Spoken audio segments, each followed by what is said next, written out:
हाँ जी, नमस्कार, स्वागत है हमारे इस डिजिटल प्लेटफ़ॉर्म पर जिसका नाम है एडुग्राम क्लासेज और आज बात कर रहे हैं हम ऐसे एग्ज़ाम के बारे में जिस एग्ज़ाम के बारे में हम मास्टर्स करने के बाद में सोचते हैं। अक्सर हम सुनते हैं कॉलेज के प्रोफ़ेसर होते हैं, लेक्चरर होते हैं और आप ये भी सुनते हो कि एचओडी होते हैं और रिसर्चर भी होते हैं। इन तमाम सारे पहलुओं को अगर देखते हैं तो किस तरह से ये लोग बनते हैं, उसका एक रास्ता होता है। उस रास्ते को लेने के लिए सबसे पहली सीढ़ी होती है, आज उसी सीढ़ी का नाम लेते हैं। अगर आपने मास्टर्स कर रखी है और आपका ख्वाब है, आपका ख्याल है कि आप जाके प्रोफेसर बनोगे, कॉलेज में कहीं पढ़ाओगे और किसी अच्छी जगह जाके रिसर्च करोगे, इस देश और दुनिया को नई रिसर्च का नाम दोगे, तो ये ख्वाब इसी सीढ़ी से पार होता है, इसी स्टेप से पार होता है और यही स्टेप का नाम है यूजीसी नेट का एग्जाम। यूजीसी नेट एग्जाम का मतलब ये होता है कि ये वो पहली सीढ़ी है जहां से आप पार कर कर थोड़े से पैसों के सहारे आप एडमिशन लेते हो पीएचडी के अंदर और पीएचडी जब आप कंप्लीट हो जाती है तब आप हो जाते हो असिस्टेंट प्रोफेसर और असिस्टेंट प्रोफेसर से चले जाते हो आप एसोसिएट प्रोफेसर में और एसोसिएट प्रोफेसर से आप चले जाते हो प्रोफेसर में और प्रोफेसर से ऊपर चले जाते हो एचओडी में और आगे जाके अलग अलग लाइंस आपकी बनती रहती है। भारत ही नहीं अपितु पूरा देश और विदेश में कहीं भी जाकर आप ऐसे रिसर्च के साथ साथ काम भी कर सकते हो और देश और दुनिया के लिए एक नया आयाम खड़ा कर सकते हो।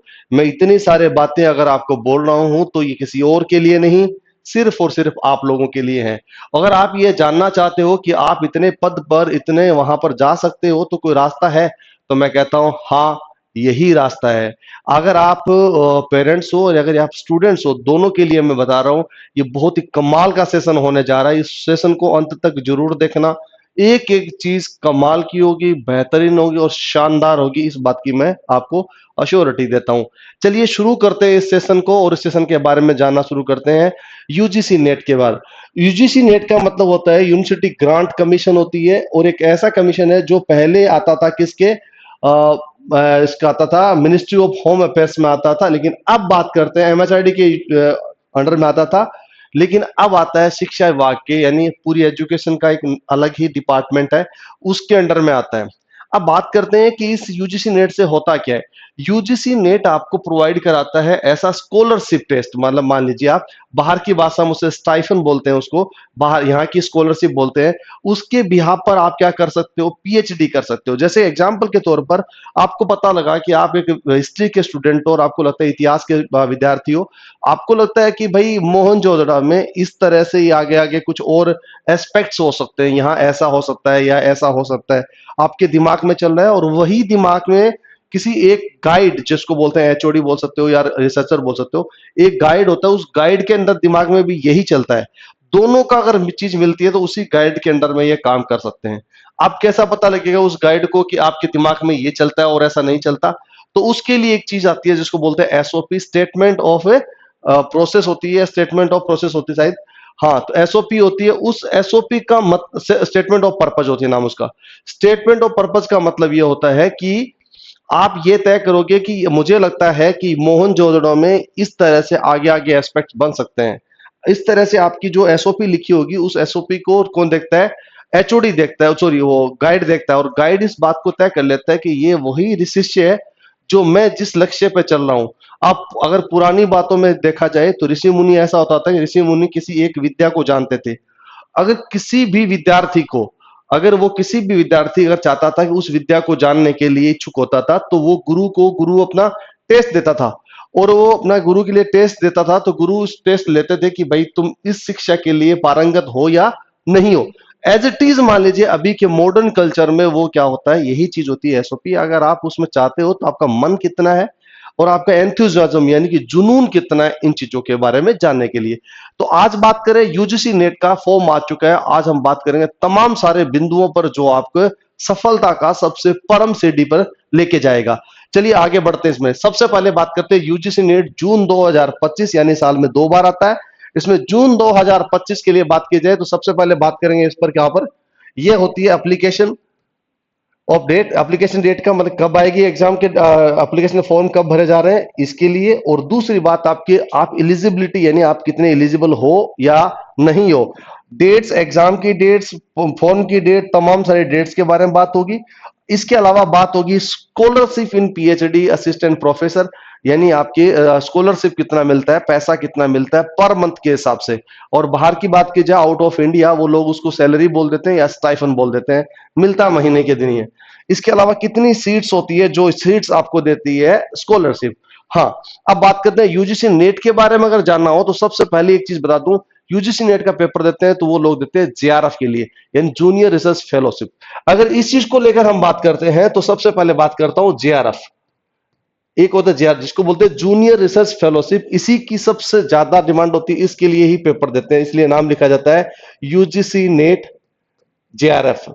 इसके साथ साथ में अगर जेआरएफ सिलेक्शन नहीं होते तो उसको बोलते हैं एलएस, यानी लेक्चरशिप होता है। यानी एलएस आप करोगे तो आपको स्कॉलरशिप कम मिलेगी, आप किसी भी गाइड में नीचे काम कर सकते हो।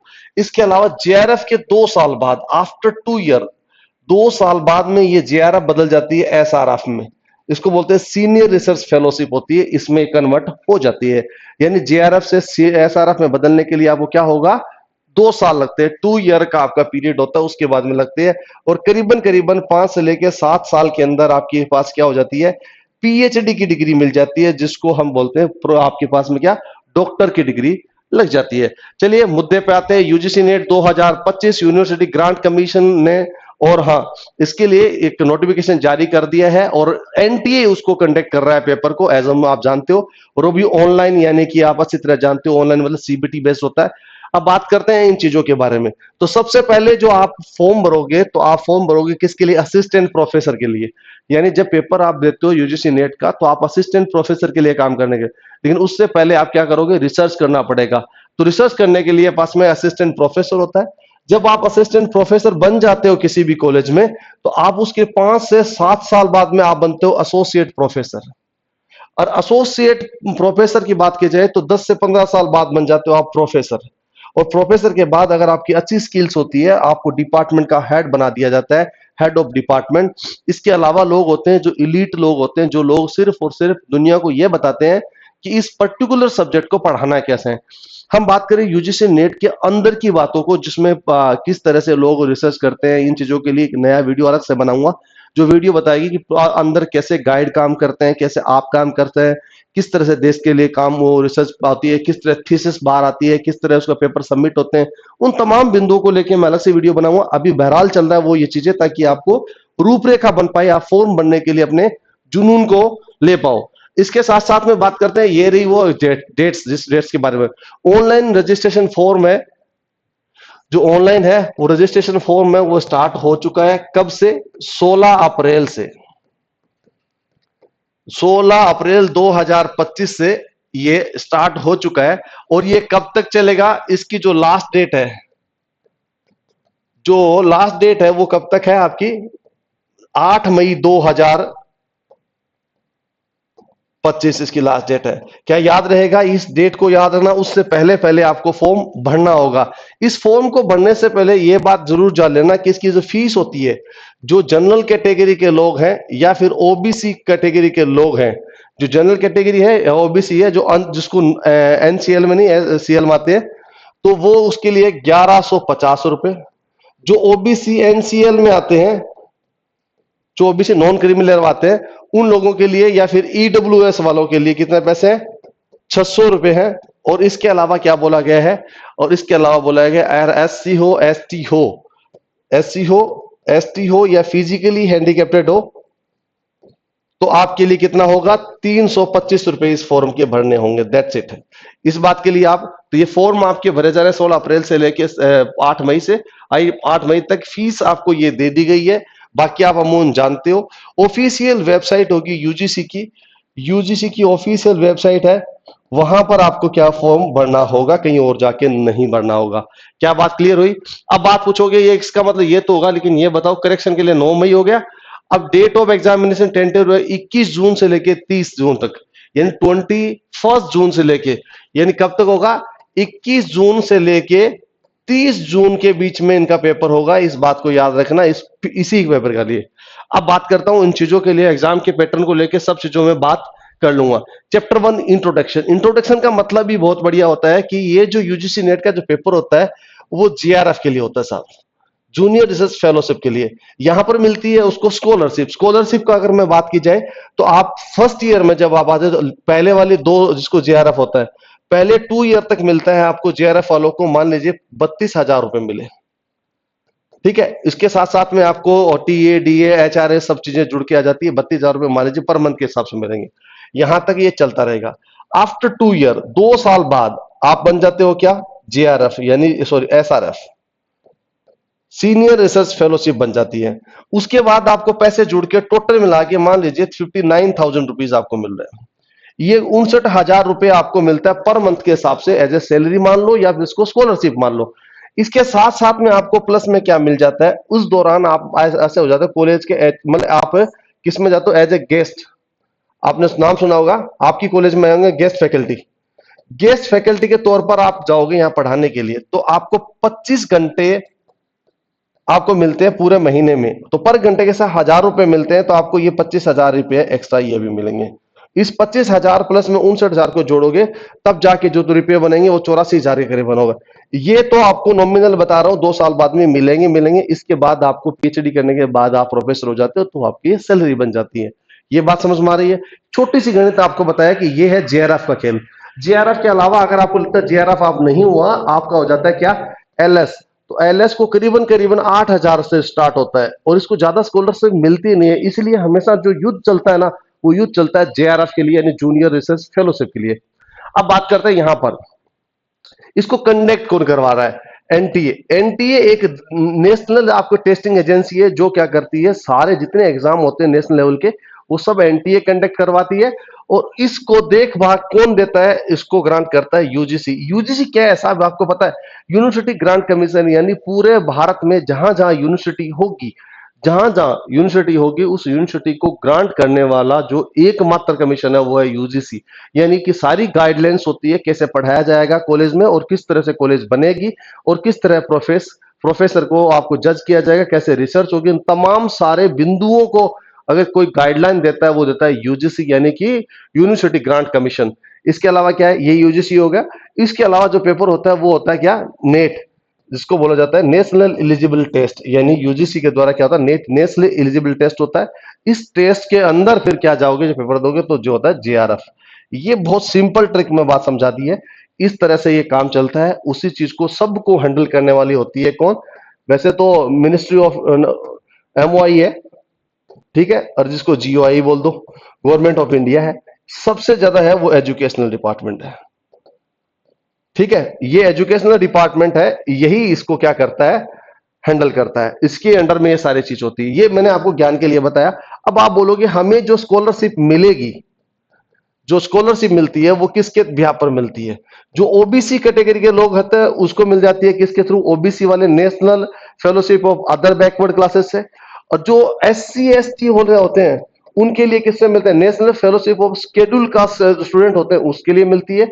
और आपके पास में इस तरह से आपको जो नेशनल लेवल पर आप होते हैं क्या, ओबीसी होते हैं, शेड्यूल कास्ट होते हैं, या फिर आपके पास एसटी होते हैं, उन लोगों के लिए बने होते हैं वो उसके अकॉर्डिंग फेलोशिप आती है। अब कैसे फेलोशिप आती है, मैंने कहा एक वीडियो अलग से बनाऊंगा, वो आपको सब चीज बता देगी क्या क्या चीज होगी। चैप्टर 2 एग्जाम की स्कीम के बारे में बात करें। आप ये तो सुन लिया होगा कि एग्जाम होगा, तो एग्जाम की स्कीम क्या होगी। तो सबसे पहले बता दूं मोड ऑफ पेपर। जो एग्जाम होगा वो मोड कैसा होगा, ऑनलाइन होगा भाई साहब। ऑनलाइन बोलते तो सीबीटी बेस होगा, यानी ऑनलाइन हो गया। अब आप पूछोगे ऑनलाइन पेपर तो होगा, लेकिन क्या होगा, इसके दो पेपर होंगे। एक होगा पेपर 1, ये बात समझते रहना मेरी बात को, पेपर 1 होगा। दूसरे वाला होगा पेपर 2। अब पेपर 1 है, उसकी कहानी मैं आपको चीज बता दूं, बड़ी दिलचस्प है। इसके अंदर आपको जो पेपर आएगा, ये चेंजेस थोड़ा सा है कि आपके पास में सबसे पहले बात करें टीचिंग एंड रिसर्च एप्टीट्यूड, यानी टीचिंग कैसे पढ़ाया जाता है और किस तरह रिसर्च के उसका एप्टीट्यूड आएगा। इस एप्टीट्यूड के साथ में आपका आएगा रीजनिंग आएगी, रीडिंग कॉम्प्रीहेंसिव आएगा, यानी अंग्रेजी का इंग्लिश का रीडिंग कॉम्प्रीहेंसिव, जो पैसेज वगैरह होते हैं वो आएंगे। इसके अलावा divert thinking and general awareness आएगा। जनरल अवेयरनेस जिसमें ई वेस्ट आ जाता है, कंप्यूटर आ जाता है, आईसीटी आ जाती है। इन चीजों को लेके क्या बनाएगा, इन चीजों के लिए पेपर 1 आता है। टोटल मिला के 10 सब्जेक्ट होते हैं। इसका होता है 50 क्वेश्चन आते हैं साहब। कितने, 50 होते हैं। 2 नंबर का एक होता है क्वेश्चन। टोटल नंबर कितने होंगे, 100 मार्क्स। आपको 100 मार्क्स का पहला होगा। इसको मैं ऐसा लिख देता हूं क्यू, क्यों? अगर ये क्वालिफाइंग मार्क होता है, अगर आपका पहला पेपर क्वालिफाई नहीं हुआ तो इसका मतलब दूसरा पेपर आपका चेक भी नहीं होगा, देखा भी नहीं जाएगा। अब जैसे ये क्वालिफाई क्यों कर लेते हो, तो पेपर नंबर 2 आप होता है जिसको बोलते हैं सब्जेक्ट का। अब बोलोगे सब्जेक्ट क्या है? आपका सब्जेक्ट वो सब्जेक्ट जिस सब्जेक्ट में आपने मास्टर्स कर रखी है, यानी आपने मास्टर्स कर रखी है, आपका सब्जेक्ट हो, उस सब्जेक्ट में आप जा सकते हो, उसके लिए पेपर देना चाहते हो। जैसे हिंदी है, आपके पास संस्कृत है, आपका ज्योग्राफी यानी भूगोल है, हिस्ट्री है, इतिहास है, मैथ्स है, इन चीजों को लेके बात करोगे। अब बात करते हैं क्या ये सब्जेक्ट हो गया। इस सब्जेक्ट के टोटल मिलाए कितने क्वेश्चन है? 100 MCQ आता है साहब। 100 MCQ को वही 2 से मल्टीप्लाई कर दो, कितने नंबर हो गए साहब? 200 मार्क्स हो गए। इन मार्क्स की बात करते हैं। इन मार्क्स को जोड़ा जाए तो सबसे पहले इसको क्वालिफाई करने के लिए 40% उन लोगों के लिए चाहिए जो जनरल कैटेगरी के लोग होते हैं। बाकी तमाम लोगों के लिए 35% अगर वो मार्क्स आ जाते हैं तो वो क्या कर जाते हैं, क्यू लिखवा देते हैं, यानी क्वालिफाई हो जाओगे, उसके बाद ये पार होके दूसरे वाला चेक होगा। जब इन दोनों को मिला के एग्रीगेट आपको देखा जाएगा तो आपको वही रेशियो 40% और 30%, 35% चाहिए। सिर्फ क्या करना है, यूजीसी के नोट को क्वालिफाई करने के लिए। क्वालिफाई से बात नहीं बनेगी। अब बात करते हैं एलएस और जेआरएफ। जेआरएफ वाले लोग होते हैं जो पार करते हैं उस पेपर को, तो वो मात्र और मात्र जितने पेपर होते हैं देने वाले 1% लोगों को ही सिलेक्ट होता है। कितना? ओनली 1%, यानी 1 लाख बच्चे देंगे तो 1% ही उसका सिलेक्शन होगा जेआरएफ के लिए। अब बात करते हैं क्या पेपर 2 हो गया। अब दोनों के लिए कितना टाइम मिलता है साहब? एक मुसद टाइम मिलता है, एक ही टाइम पेपर होता है 3 आवर्स का। 3 घंटे का आपको 180 मिनट लिख देता हूं। 180 मिनट लगते हैं कितने? यह 50 + 100 दोनों 150 क्वेश्चन करने के लिए 180 मिनट मिलेंगे। एक मुसद टाइम मिलेगा पेपर 1 और पेपर 2 दो दिया जाएगा। इसके अलावा बात कर जो नेगेटिव मार्किंग है, कई बार पूछा जाता है, तो मैं लिख देता हूं नो नेगेटिव मार्किंग। आपकी मार्किंग है वो नेगेटिव मार्किंग नहीं है, कोई भी आपका नंबर कटेगा नहीं, आप तुक्के भी मार सकते हो, लेकिन मोस्ट रिलेवेंट आपको क्वेश्चन में आपको आंसर देना होगा। डन। ये सब चीजें हो गई। 2 क्वेश्चन वाला समझा दिया मैंने, 2 क्वेश्चन होंगे, यहाँ पर 2 नंबर होंगे, टोटल मिला दिया। अब इलिजिबिलिटी। अब इलिजिबिलिटी का मतलब होता है जिसको शैक्षणिक योग्यताएं बोलते हैं, जिसको शैक्षणिक योग्यता का क्या बोला गया साहब? तो सबसे पहले बता दूं, इसका खेल है एक मास्टर्स डिग्री का। और मास्टर डिग्री का मतलब यह होगा आपने बीए प्लस में एमए का रखा हो, किसी भी एमए के अलावा और भी सब्जेक्ट हो सकते हैं, एमए से सॉरी आपके पास और भी एमए में कोई भी सब्जेक्ट हो, तो मास्टर्स आपने कर रखी हो तो आप क्या कर सकते हो, इसके लिए अप्लाई कर सकते हो। अब शर्त होगा क्या? जो एमए के लास्ट ईयर वाले भी इस फॉर्म को क्या कर सकते हैं, अप्लाई कर सकते हैं। आपके पास क्या होगा, अगले साल 1 साल के बाद में आपको पीएचडी आपका क्या करना पड़ेगा, दाखिला लेना पड़ेगा, ये आपकी शर्त है। तो एमए के लास्ट ईयर वाले भी भर सकते हैं, और एमए पास यानी आपने मास्टर्स पास कर रखी है तो आप इसे अप्लाई कर सकते हो। अब आप ये बोलोगे ठीक है अप्लाई तो कर सकता हूं, लेकिन मुझे ये बता दो, मास्टर्स तो हो गया, इसके अलावा है, अगर आपने 4 ईयर इंटीग्रेटेड आपने कोर्स कर रखा है, 4 ईयर या 4 साल की आपने डिग्री ले रखी है, तो भी आप उसके लिए अप्लाई कर सकते हो, ये आपके पास में ऑप्शन होता है। डन। इन सब चीजों को लेके इसी तरह से हो, अगर इसमें डाउट हो तो आप कमेंट बॉक्स में लिख देना, इसको जवाब दे देंगे। उम्र क्या चाहिए, ये तो सही है भाई, इतना तो हो गया, लेकिन एज क्या चाहिए? 30 ईयर इसके लिए एज चाहिए। अब 30 साल की उम्र के अलावा क्या क्या चाहिए, इसके अलावा आपको रिलैक्सेशन मिलेगा, मैं उसके बारे में जिक्र कर लेता हूं। हाँ ठीक है, तो अब बात कर लेते हैं कितने एज कितनी चाहिए साहब? 30 ईयर। 30 साल की एज में आप उसको फॉर्म भर सकते हो। अब इसके साथ साथ में अगर आप हो ओबीसी और एनसीएल हो, तो आप कितना करोगे? 35 साल तक इस फॉर्म को भर सकते हो, यानी 5 साल का आप रिलैक्सेशन मिलता है। इस ओबीसी के अलावा एससी एसटी आप हो, अगर एससी हो, एसटी हो, या आप क्या हो, फिजिकली हैंडीकेप्टेड हो, है ना, तो आप क्या कर सकते हो, 35 साल तक ये फॉर्म भर सकते हो। अगर आप एक्स सर्विसमैन हो तो आपके लिए भी छूट मिलेगी। आप अगर मान लो जो कहीं जाके नौकरी करके आए हो और उसको एक्स सर्विसमैन हो तो आपको भी 5 साल की छूट मिलेगी, आप 35 साल तक बाकी लोगों के लिए भी मिलेगी। याद रहेगा आपको, ये सब चीजों के लिए अप्लाई होगा, इसके अलावा ज्यादा कोई लंबी चौड़ी कहानी है नहीं।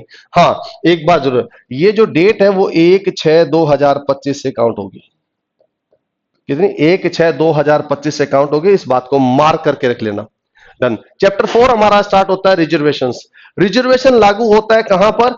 इन सीट्स पर भी रिजर्वेशन लागू होता है।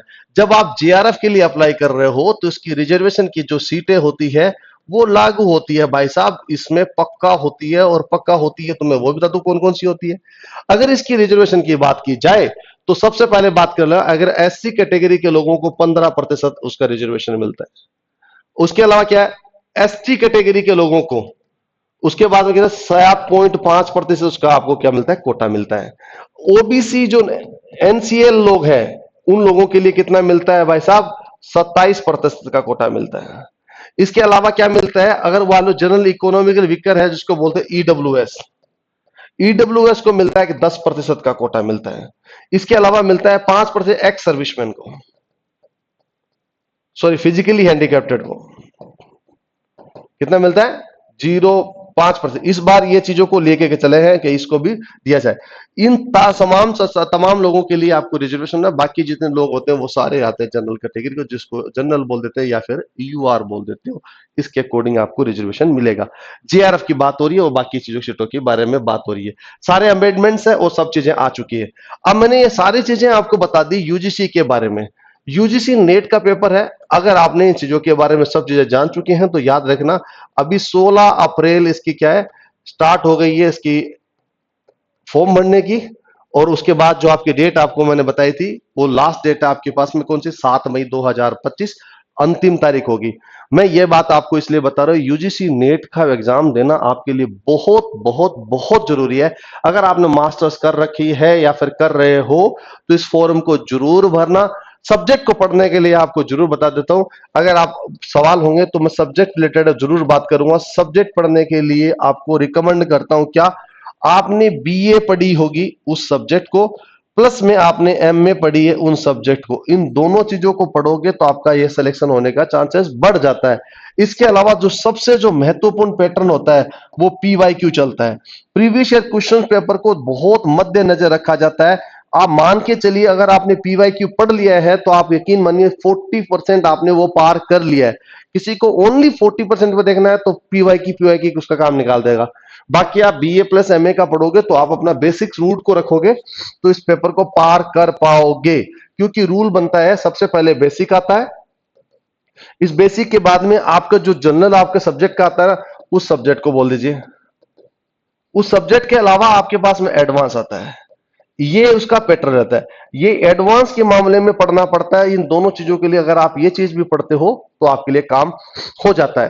तो ये बहुत ही कमाल की चीज है, बेहतरीन चीज है। इनके आगे ऑप्शन के लिए बता दूं, आप पीएचडी करने के बाद क्या करोगे, उसके बाद कहां कहां जा सकते हो, कहां अप्लाई कर सकते हो, भारत में कहां है, विदेश में कहां है, किस तरह बाहर जा सकते हो, उनके लिए हम अलग अलग वीडियोस बनाएंगे।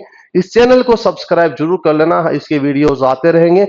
ये बहुत ही कमाल की चीज आई है और ये चीज मैं आप लोगों को कहूंगा अपने दोस्तों के साथ जरूर शेयर करना। ये बहुत ही कमाल की इंफॉर्मेशन है, मैं आपको रिकमेंड करता हूं, प्लीज प्लीज प्लीज उन लोगों को जरूर शेयर करना। क्या पता इस वीडियो को देखने के बाद फॉर्म भर दे और फॉर्म भरने के बाद उसका जिंदगी बदल जाए। ऐसी तमाम जिंदगी को बदलने के लिए हमेशा आपके साथ रहेंगे। आप अगर आपको अच्छा लगा हो वीडियो तो कमेंट में जरूर लिखना, अगर इसमें डाउट हो तो भी कमेंट में लिखना। इसके अलावा फॉर्म भर दिया है तो आपको जिम्मेदारी के साथ कहता हूं, आप फॉर्म भरते ही आप मुझे इस कमेंट बॉक्स में लिखना फॉर्म भर दिया है, डाउट हो तो प्लीज प्लीज प्लीज मुझे जरूर बोल देना। बहुत बहुत शुक्रिया, फिर नए वीडियो के साथ मिलेंगे, तब तक आप ख्याल रखना। यूजीसी को लेकर कम से कम 10 वीडियो बनाएंगे जो एक एक चीजों को क्लियर कर देंगे। अगर आपको भी अगर चाहते हो कि इस वीडियो को इस टाइप का इस बारे में बताना है तो आप कमेंट बॉक्स में लिखना, हम आपको लिख के बता देंगे, पक्का वीडियो बना देंगे। थैंक यू सो मच, आप ख्याल रखना, पढ़ते रहना, देश का नाम रोशन करते रहना। जय हिंद, जय भारत।